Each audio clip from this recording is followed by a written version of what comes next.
Hi hello नमस्कार. आजच्या व्हिडिओमध्ये मी रेश्मा तुमचं खूप खूप मनापासून स्वागत करते.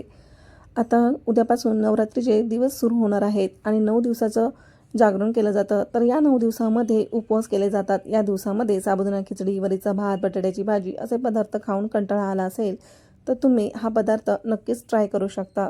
तर या नवरात्रीच्या दिवसामध्ये उपवासासाठी वरईची भाकरी आणि त्यासाठी लागणारं पीठ कसं तयार करायचं घरी आणि यासोबतच मी इथे भेंडीची भाजी पण बनवून दाखवणार आहे. जर या पद्धतीने तुम्ही जर पीठ बनवून घेतलं घरी तर तुम्हाला याची उकड पण काढायची गरज लागणार नाही. तर या ठिकाणी मी इथे 1 किलो प्रमाणामध्ये वरी घेतलेली आहे. आता या वरीमध्ये आपण 1/2 किलो साबुदाणा घालून घेणार आहोत. आता हा साबुदाणा मी इथे मंद आचेवरती छान 2 ते 3 मिनिटं परतवून घेतला आणि यामध्ये घालून घेतला आहे. आता याला आपल्याला चक्कीवरून दळून आणायचं आहे. म्हणजे घरघंटी असेल तुमच्याजवळ तर तिथून तुम्हाला हे दळून आणायचं आहे. दळायला देताना घरघंटीवाल्याला सांगायचं हे पीठ उपवासाचं आहे आणि हे पीठ बारीक दळून आणायचं आहे. तर याच पिठापासून तुम्ही बरेच काही पदार्थ उपवासाचे बनवू शकता. आता सगळ्यात आधी आपण भेंडीची भाजी बनवून घेऊयात.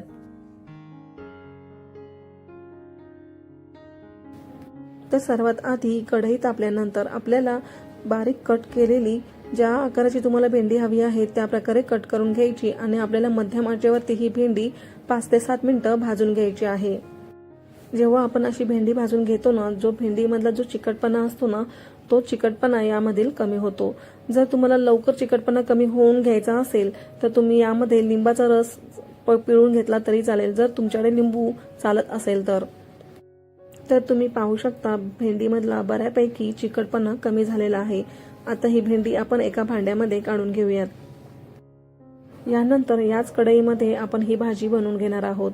तर या कढईमध्ये आपल्याला 2 पळ्या तेल घालून घ्यायचं आहे. आता फोडणीमध्ये जर तुम्हाला जिरं घालायचं असेल किंवा कढीपत्ता घालायचा असेल तर तुम्ही अवश्य घालू शकता. इथे आम्ही जिरं असं काहीही कढीपत्ता वगैरे आमच्याकडे चालत नाही, तर मी इथं मिक्सरवरती भरडी वाटून घेतलेली मिरची घालून घेत आहे. मिरची काही सेकंद परतवल्यानंतर लगेचच आपण भाजून घेतलेली भेंडी जी होती ती यामध्ये घालून घेतली आहे. ही भेंडी आपल्याला 1 मिनिट मध्यम आचेवरती अशीच परतवून घ्यायची आहे.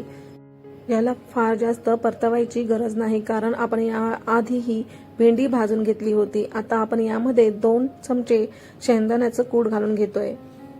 शेंगदाण्याचं कूट छान एकजीव होईपर्यंत याला मिक्स करून घेऊया आणि नंतरच आपण यामध्ये मीठ घालून घेऊयात. तर बघा, आपल्याला या नवरात्रीच्या उपवासामध्ये आपलं साधं मीठ चालत नाही, तर यामध्ये आपल्याला सेंधा नमकच घालायचं आहे. आता यामध्ये मीठ छान मिक्स करून घेऊन याला आपण 1 मिनिट वाफ देऊन घेऊयात. आता या ठिकाणी 1 मिनिट झालेली आहेत. आता आपण भेंडी उघडून पाहूयात. आता भेंडी ही झालेली आहे की नाही हे कसं ओळखायचं, तर बघा भेंडीमध्ये या चमच्याचा जो असतो भाग तो चमचा यामध्ये रोवून बघायचा. जर चमचा अगदी अलगद सहज जात असेल तर समजायचं ही भाजी अगदी आपली तयार झालेली आहे. या प्रकारे भेंडीची भाजी आपली तयार आहे. आता आपण भगरीची भाकरी म्हणजेच वरईची भाकरी बनवून घेऊयात. वरईची भाकरी बनवण्यासाठी मी इथं एक परात घेतली आहे आणि आता परातीमध्ये तुम्हाला जेवढं पीठ हवं आहे तेवढं तुम्ही पीठ घ्यायचं आहे.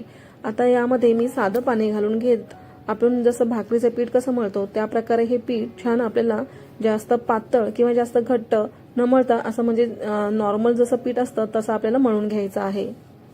आता हे सर्व पीठ आपण एकत्र करून झाल्यानंतर आपल्याला हे पीठ हाताने आपल्याला बघा व्हिडिओमध्ये जसं दिसत आहे त्यामुळे त्या प्रकारे आपल्याला हे घसरून देत छान पीठ एकजीव होईपर्यंत म्हणजे मऊसर असं झालं पाहिजे असं आपल्याला पीठ मळून घ्यायचं आहे. तर हे पीठ जेव्हा दळून आणलेलं असतं ना, कितीही बारीक दळून आणलं तरी पण ते थोडंसं रवाळसारखं राहतं.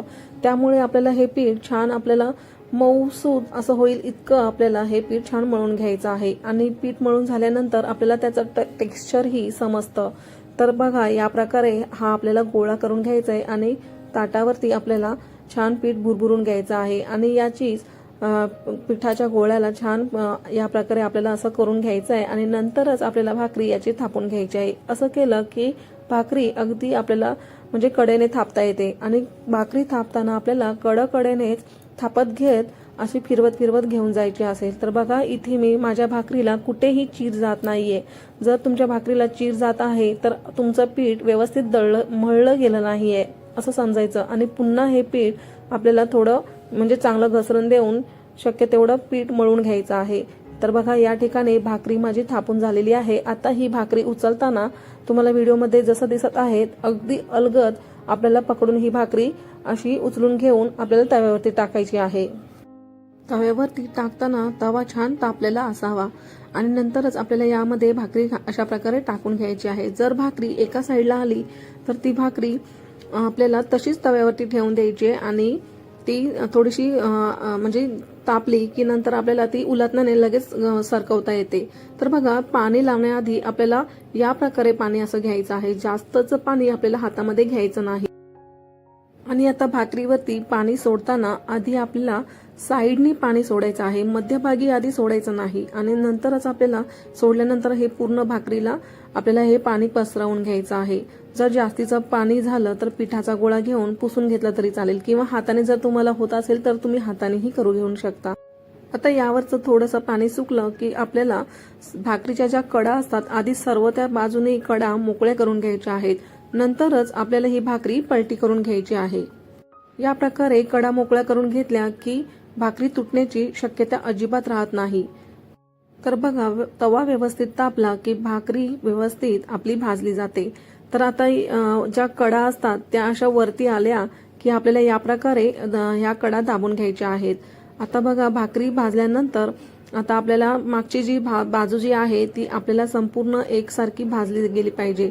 तर या ठिकाणी कच्ची आहे त्या ठिकाणी मी या प्रकारे भाजून घेते आहे. जर भाकरीची मागची बाजू व्यवस्थित भाजली गेली की भाकरी अगदी अलगद आणि एकदम पटकन अशी फुगून वर येते. तर बघा तुम्ही पाहू शकता भाकरीची मागची बाजू अगदी व्यवस्थित भाजली गेलेली आहे. आता ही भाकरी आपण उलटी तव्यावरती टाकल्यानंतर जर कुठून हवा जात असेल तर उलटण्याने आपल्याला ती बाजू बंद करून घ्यायची आणि मग ती भाकरी अगदी पटकन फुगून वर येते. ते जर उलटण्याने तुम्ही बंद नाही केलं तर ती भाकरी फुगणारच नाही. म्हणून आपल्याला ज्या बाजूने हवा जात असेल तर त्या बाजूने आपल्याला हे उलटणं असं ठेवून ती भाकरी फुगवून घ्यायची आहे. तर बघा या प्रकारे ही आपली भगरीची भाकरी म्हणजेच वरईची भाकरी ही तयार झालेली आहे. आता ही भाकरी आपण अजिबात गरम पाण्यामध्ये पीठ मळून न घेता ही तरीही आपली भाकरी मऊ लुसलुशीत झालेली आहे. ती कशी तर बघा आपण जेव्हा पीठ मळतो म्हणजेच तीच प्रोसेस आहे की आपण जेवढी जास्त चांगली पीठ मळून घेणार तेवढी आपली छान मऊ लुसलुशीत आणि भाकरी फुगते आणि तेही अगदी 3 बोटाने तोडता येईल अशी ही मऊ लुसलुशीत भाकरी तयार होते. या प्रकारे आपली उपवासाची भेंडीची भाजी आणि वरईची भाकरी तयार आहे. रेसिपी आवडल्यास एक लाईक नक्की करा आणि रेशूज रेसिपी चॅनलवरती जर तुम्ही नवीन आला असाल तर सबस्क्राईब करा आणि बेल आयकॉनवरती क्लिक करा म्हणजे मी व्हिडिओ टाकल्यानंतर त्याची नोटिफिकेशन सगळ्यात आधी तुमच्या जवळ येईल. तर भेटूयात अशाच छान छान नवीन रेसिपी सोबत. Bye bye.